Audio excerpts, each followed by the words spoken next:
vamos a hablar de la sesión 7, que tiene que ver con las pruebas y su valor procesal.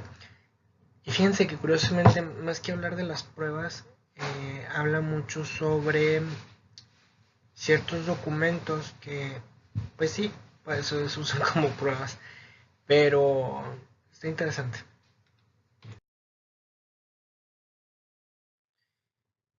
Ok, toda prueba se define como una actividad procesal encaminada a demostrar la existencia o inexistencia de un hecho. ¿Okay? Una prueba es eh, un documento, algo, una actividad, un hecho, un objeto que demuestra un hecho.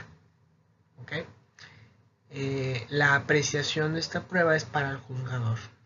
¿Okay? Él va a determinar pues, cómo interpretar esta prueba presentada. Recuerden que todo esto es de la teoría del caso y la versión de los hechos de ambas partes, ¿no? Entonces puedes ver el mismo video, pero cada quien querer darle el significado que le convenga. Los llamados medios de prueba, ¿okay? Que no es lo mismo que una prueba. Los medios de prueba van desde la confesión del responsable a todas aquellas que ofrezcan alguna existencia o inexistencia de un hecho, siempre y cuando no estén prohibidas por la ley. Como ya habíamos mencionado en una presentación anterior, de que no se vale demostrar, utilizar como prueba, por ejemplo, correos electrónicos que fueron obtenidos por un hackeo de una cuenta.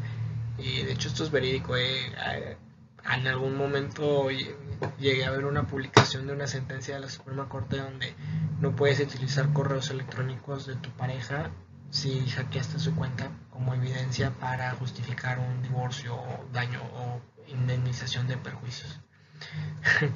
Entonces, bueno, hay que seguir las reglas. ¿Cuáles son las reglas? Las que están escritas en el Código de Procedimientos Penales, en el Código Nacional de Procedimientos Penales. Bien, las pruebas supervinientes nacen de las pruebas iniciales y ayudan o perjudican el procedimiento. ¿Okay? Por ejemplo, aquí se refiere a que, o sea, una vez que se está presentando la prueba y se está sometiendo a la interpretación del juzgador, se puede invertir la intención de la prueba, ¿no? Donde, pues en lugar de ayudarte, te perjudica. ¿Okay? Entonces, esto va en función de las interpretaciones que se van haciendo de la prueba. ¿Okay? Algo importante de aquí también es que el artículo 20 constitucional es el que habla de nuestros derechos cuando somos juzgados, ¿no? Entonces, por ejemplo, cuando vemos las películas de que es que me apego a mi derecho a no declarar, bueno, me apego a mi derecho al artículo 20 constitucional, donde, por ejemplo, ahí es donde menciona que yo no puedo hacer un interrogatorio o un testimonio en perjuicio mío. Okay. Me puedo abstener de contestar una pregunta ante una declaración. Okay. Y pues aquí lo que está mencionando es que pues durante el juicio pues, se recibirán testigos y demás pruebas, considerando los tiempos estimados por la ley para para mi defensa.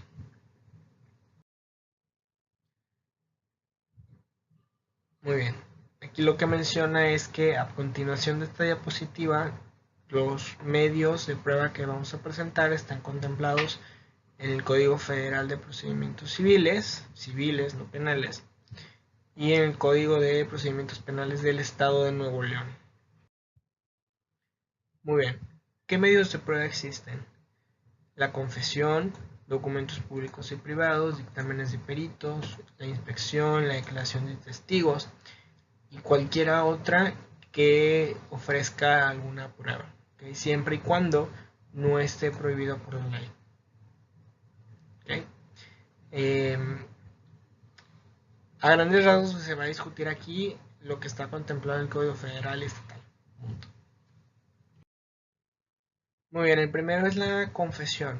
confesión se entiende como una declaración voluntaria hecha por el inculpado, ¿okay? Con asistencia de un defensor.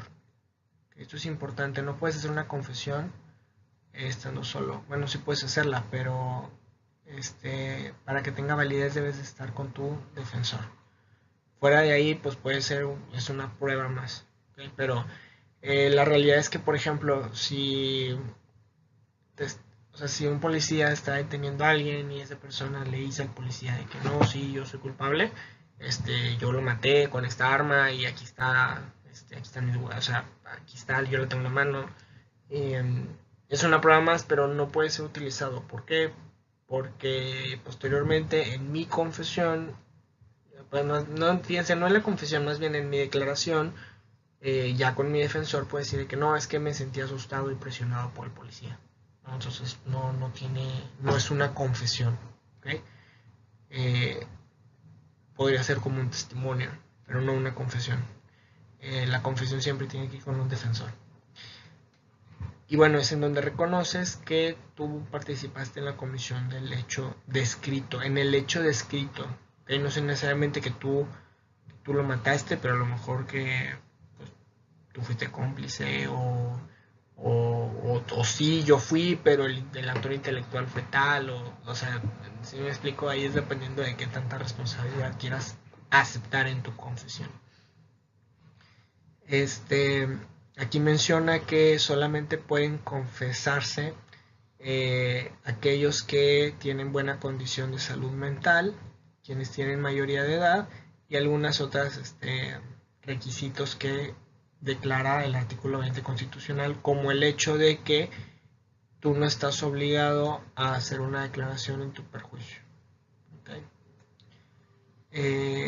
El carácter de esta prueba no es absoluto, o sea, el que se abra un juicio y de antemano se tenga una confesión no es suficiente para que el juez emita la resolución en contra del acusado. ¿Sí? Se tienen que presentar otros medios de prueba.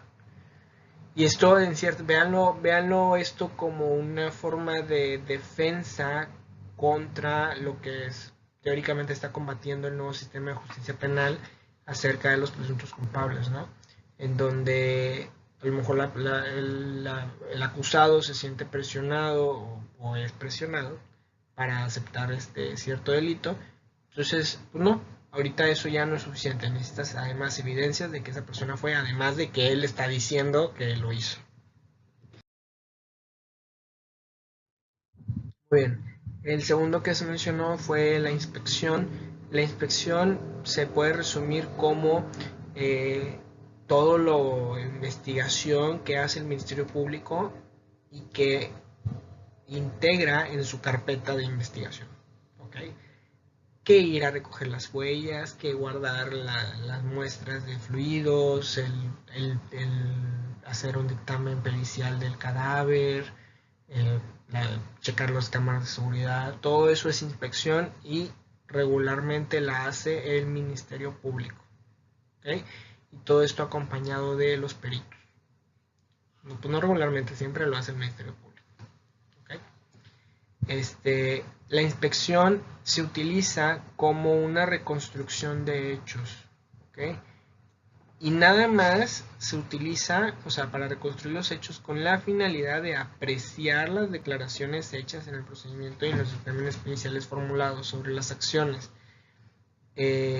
O sea, es para apoyar la versión de los hechos, ¿okay?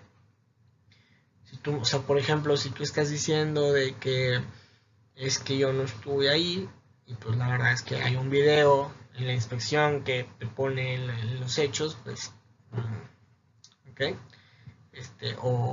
El informe pericial del cadáver dice que que el homicidio fue cometido con X arma y tú estás diciendo que fue otra, entonces es tratar de reconstruir los hechos, ¿ok?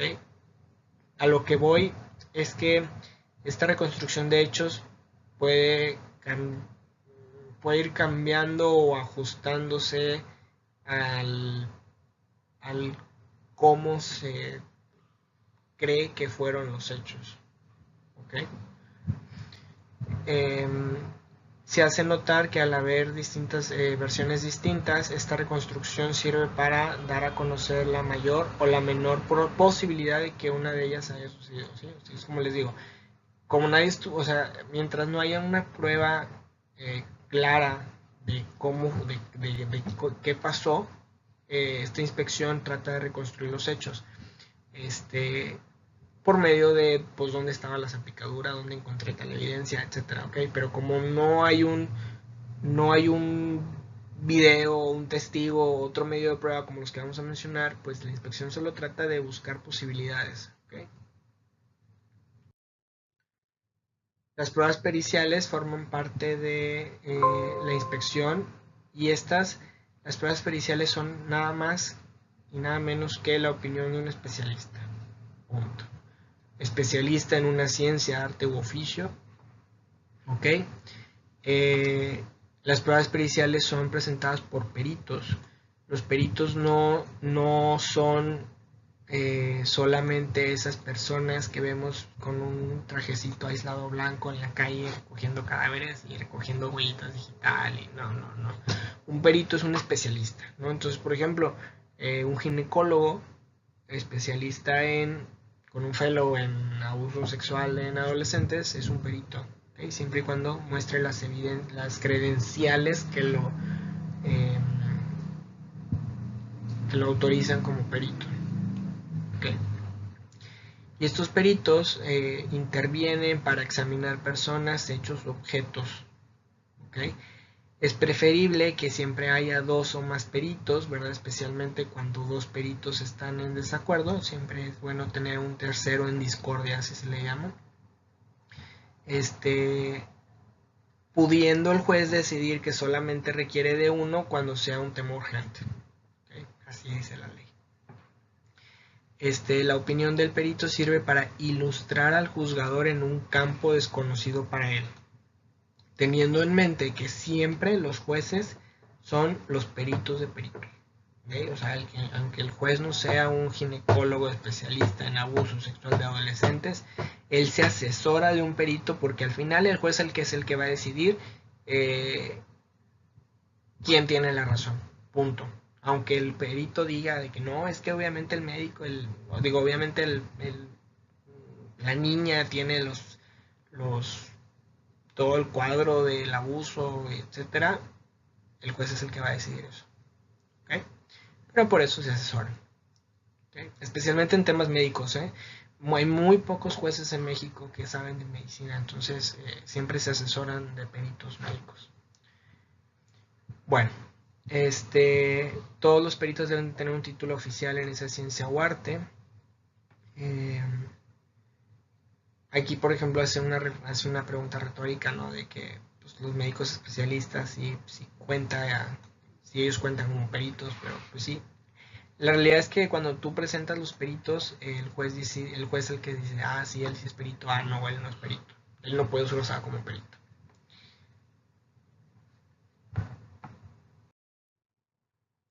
Los testimoniales. ¿Okay? Los testimoniales describen un hecho, dato o circunstancia que le consta y donde no es parte interesada. ¿Okay? Un testimonial es la versión de la vecina de la cuadra que vio los hechos y que la policía grabó o tomó un testimonio y que luego el Ministerio Público lo va a usar como una prueba. ¿Okay? Son personas que presenciaron algo, ¿okay? Pero que no están precisamente involucradas en el hecho o con las personas involucradas en el delito. Los testimoniales es toda persona sin limitación de sexo, edad, condición social. Puede ser un vagabundo, un niño, siempre y cuando pueda proporcionar algún dato acerca del delito y del delincuente. Claro, no, doña Juanita no puede nada más ir a dar un testimonio si realmente no vio cómo fue el asalto en la tiendita de la esquina. ¿Okay? Y solo porque doña Chonita dice que su comadre le platicó que así fueron las cosas. No, tú tienes que haberlo presenciado. Los testigos, aquí por ejemplo hay testimoniales que pueden ser de que, pues yo lo documenté ya, y también pueden ser citadas esas personas o pedirles que acudan como testigos, ¿ok? En donde una vez que acepten ser testigos estarán obligados a declarar respecto a los hechos investigados. Los testigos pueden ser ofrecidos por cualquiera de las partes, por la víctima o por el acusado, por el juez o el ministerio, y el juez o el ministerio público deben de examinar pues, de dónde salió este testigo, sobre qué va a atestiguar, etc. Si realmente es una persona que no está involucrada y que sí estuvo ahí, ¿okay? Y que solamente va a hablar de los hechos, no va a emitir opiniones respecto a cómo debe haber sido o cómo pudo haber pasado.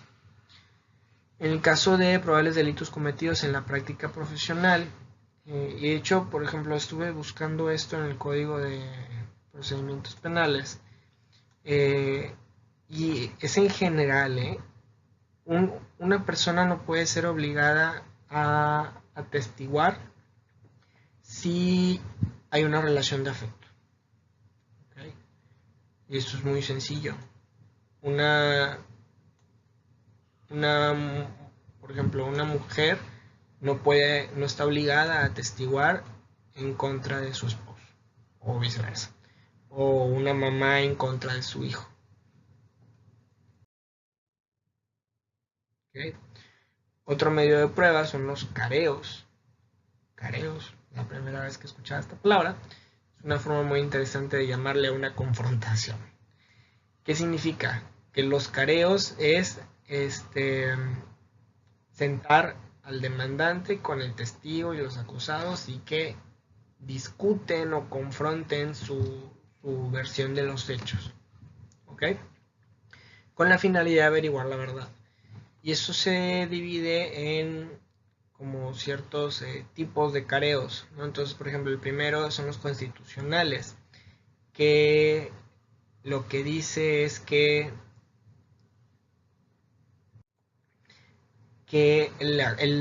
la víctima pueda hacer un careo directamente con su acusado, ¿ok?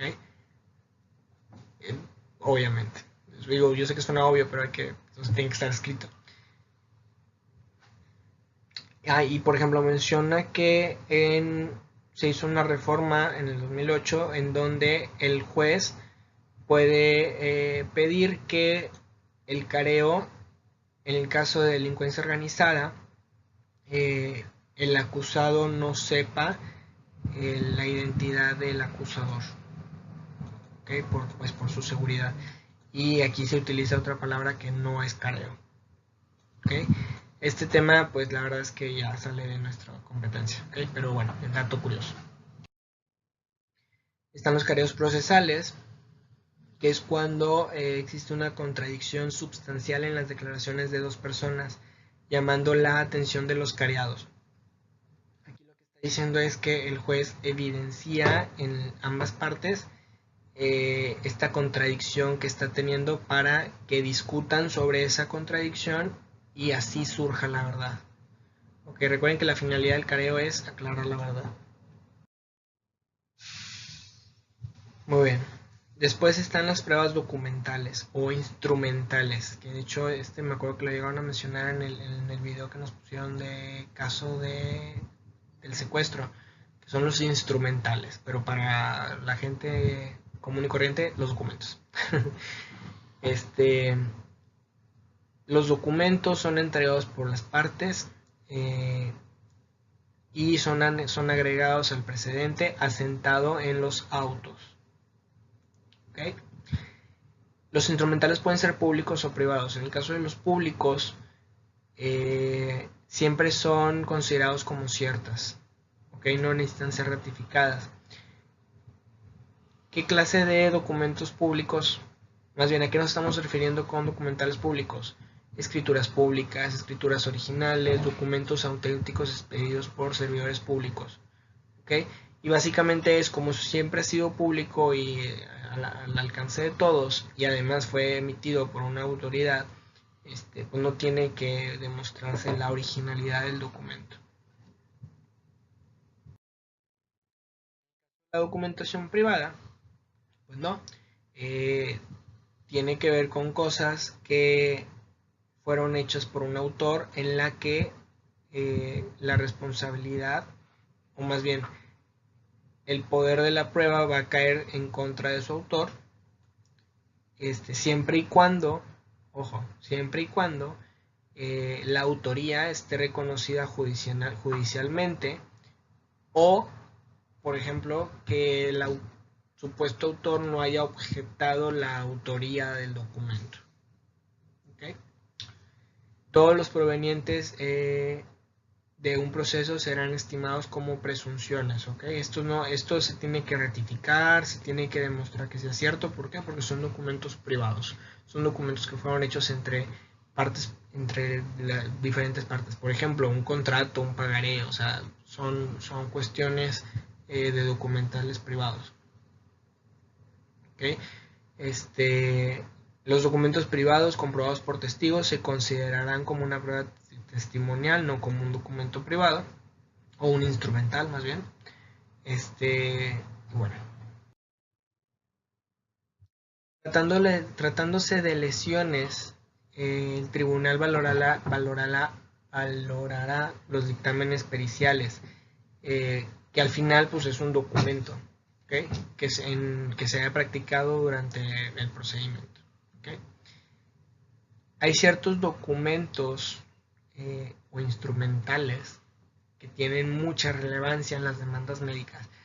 Y aquí quiero agregar que es muy importante que nos informemos al respecto, porque nosotros manipulamos estos documentos.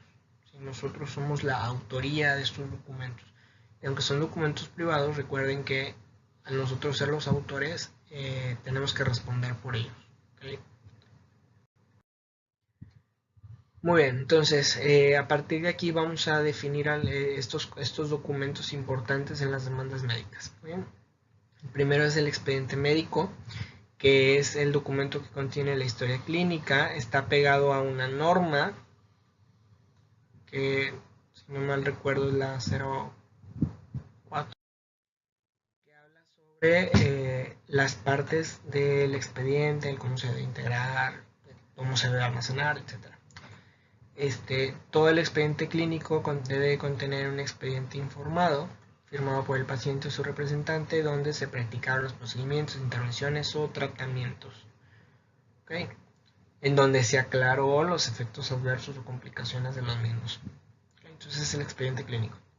El consentimiento informado es técnicamente un contrato de prestación de servicios de acuerdo de un acuerdo de voluntades entre el médico y el paciente. O sea, todos hemos visto un consentimiento informado, es donde pues tú le propones que el médico va a hacer tal procedimiento, ¿okay? Le explicas el procedimiento, las complicaciones, sus efectos adversos, etc. Y es importante porque es un documento que manifiesta la voluntad jurídica del paciente. Tiene el fundamento en el reglamento de la Ley General de Salud en materia de prestación de servicios, donde nos obliga a que siempre haya un consentimiento informado. En todo hospital, siempre y cuando el estado de salud del paciente lo permita, deberá recabarse a su ingreso la autorización escrita y firmada para practicarle con fines diagnóstico terapéutico los procedimientos médicos quirúrgicos necesarios. Esta autorización inicial no excluye la necesidad de recabar después la correspondiente a cada procedimiento. No se vale hacer un consentimiento informado por atención médica y que la atención médica incluya la cirugía, la anestesia y la transfusión de sangre. En el caso de urgencia, cuando el paciente se encuentra incapacitado de forma transitoria o permanente, el documento tiene que ser firmado por un familiar más cercano en vínculo. ¿Ok? No se vale de que, es que es mi suegra de mi pareja en la que vivo en unión libre. No, para empezar, ni es tu suegra y no hay ningún vínculo. ¿Ok? Oye, es que es mi prima en primer grado. ¿Ok? Es un familiar cercano en vínculo. ¿Es lo más cercano que tienes? Sí. Bueno, esta persona se hace responsable. ¿Ok? O en su defecto, un tutor, que tiene que demostrar que es el tutor. ¿Ok? Cuando no es posible tener un familiar cercano o un tutor, existe el mecanismo en el que previa valoración del caso y con acuerdo de al menos 2 médicos especialistas se lleva a cabo el procedimiento, dejando constancia de quiénes fueron los médicos que lo autorizaron y el por qué se tomó esa decisión de emergencia o creo que dice de urgencia en los consentimientos. El documento debe contener el nombre de la institución, nombre y denominación del hospital, título del documento, lugar y fecha, nombre y firma de la persona que otorga la autorización, nombre y firma de los testigos. Yo sé que es absurdo mencionar los componentes que debe tener un consentimiento informado, pero es importante porque a lo mejor nosotros tenemos que elaborar por escrito nuestro consentimiento y lo que debe de tener según la ley es esto, nada más y nada menos. Todo lo demás que le pongamos es porque nosotros quisimos. ¿Okay? Debe estar impreso, redactado en forma clara, sin abreviaturas, enmendaduras o tachaduras. En el caso de realizarse una amputación, mutilación o extirpación orgánica, la salpingo es una extirpación orgánica. El documento al que se refiere deberá ser suscrito además por 2 testigos idóneos designados por el interesado o por la persona que lo inscriba, no por las primeras personas que nos topamos ahí en algún lado. ¿Okay? Pero bueno. Estas autorizaciones se ajustarán a los modelos que señalen las normas técnicas, como la NOM 00. Aquí volvemos a mencionar, por ejemplo, en materia de investigación en la salud, pues debe haber un consentimiento que se debe de ajustar a los procedimientos científicos y éticos. Y bueno, para que un consentimiento informado se considere existente, el sujeto de investigación y o el paciente deberá recibir una explicación clara y completa, de tal forma que la comprenda, no solamente llevarle el documento y decirle, oiga, me firma el documento para que se le brinde la atención, porque si no me lo firma no le vamos a atender. No, debe haber una explicación clara y concreta de qué se le va a hacer, por qué se le va a hacer, y cuáles pueden ser las complicaciones o efectos adversos. Todo profesional de la salud está obligado a dar información completa sobre el diagnóstico, pronóstico y los tratamientos. ¿Okay? Entonces, si vas a ir a firmar un consentimiento, a pedir que te firmen un consentimiento, debes de entender bien todo esto. Muy bien, eso es respecto a los consentimientos informados. Vamos a hablar de otro documento que es el alta voluntaria. Ok, el alta voluntaria es un egreso voluntario, aún en contra de la recomendación médica, ¿okay? De la organización médica. El usuario, en este caso, o en su caso, un familiar, tutor o un representante legal, deben de firmarlo. Y debe de quedar claras las razones que motivan el egreso. Eso es importante porque a veces nos pasa en la acta de voluntaria escribir por qué motivó, y hay que ser lo más sinceros posibles, ¿no? Por ejemplo, una motivación que yo he visto común de alta voluntaria es tiempo de espera largo. Pues esa es la realidad, ¿no? Y aquí quiero hacer mención de que es importante aclarar estas cosas porque son al final, independientemente de la evidencia judicial o no, pues también tienen fines estadísticos, tienen fines evidenciales de que hay un área de mejora en el proceso. Entonces tenemos que ser claros, porque si no, pues oye, se dan muchas altas voluntarias. ¿Por qué? Pues porque se les da la gana. No, a lo mejor hay áreas de oportunidad ahí. Vale, regresamos. Deben de tener 2 testigos, de los cuales uno es del hospital y el otro es del paciente. ¿Okay? En todo caso, se debe aclarar que cuando se emita la alta voluntaria se releva de toda responsabilidad al médico. ¿Okay? Muy importante, y a veces no lo hacemos. Debe haber una copia del paciente y otro en el hospital. Muy bien, dictamen médico. El dictamen médico está contemplado en el Código de Procedimientos Penales y en la Ley General de Salud. Los dictámenes médicos, por ejemplo, en el caso de lesiones, el herido será atendido bajo la vigilancia de 2 médicos legalistas o médicos de un hospital público, quienes tendrán la obligación de rendir al Ministerio Público o juez en su caso un dictamen previo que detalle el estado en el que se recibió el paciente, el tratamiento que se le dio y el tiempo probable de curación. Una vez curado, se rinde un dictamen definitivo, expresando el resultado de las lesiones y su tratamiento. Además de que ahí se aclarará si la lesión fue incurable. ¿Ok? Eso es importante, son los hospitales públicos. Por eso en el metropolitano y en el materno llegan los picados, los baleados, las personas víctimas de agresiones sexuales, porque los hospitales públicos son los que emiten estos dictámenes previos. ¿Okay? O un médico legalista que trabaja en el Ministerio Público.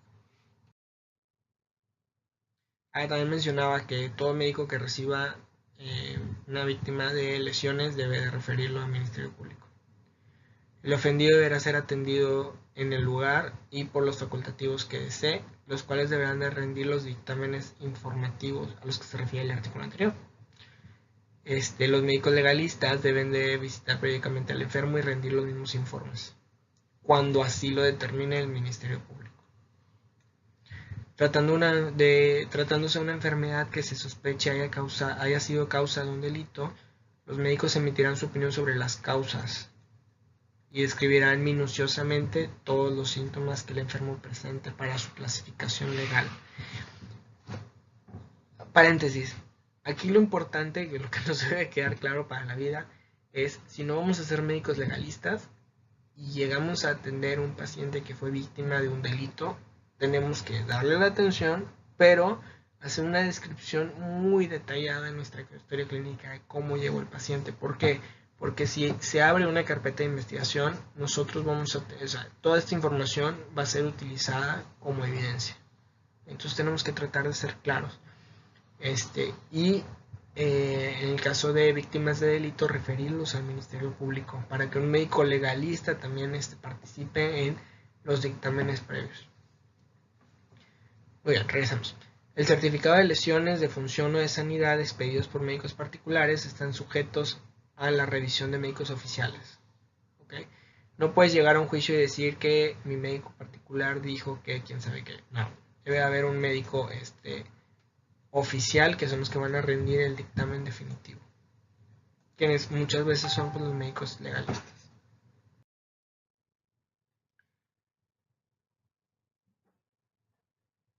En el caso de igual las personas lesionadas que llegan a un hospital público, ojo, público, los médicos que lo atiendan se nombrarán los peritos, ¿ok? Sin perjuicio de que el juez nombre a otros peritos, si lo creyera conveniente. En el caso de muerte violenta o presuntamente vinculada a la comisión de hechos ilícitos, deberá darse aviso al Ministerio Público y se observarán las disposiciones legales y reglamentarias. Un ejemplo de esto es, llegó a urgencias un paciente que fue atropellado y muere por las lesiones ocurridas. Se debe dar aviso inmediatamente al Ministerio Público porque aquí se cometió un hecho ilícito. ¿Okay? Y a veces creemos que se le habla al Ministerio Público cuando muere en la calle pues sí, cuando muere en la calle. Y de que no, pero es que murió en un hospital.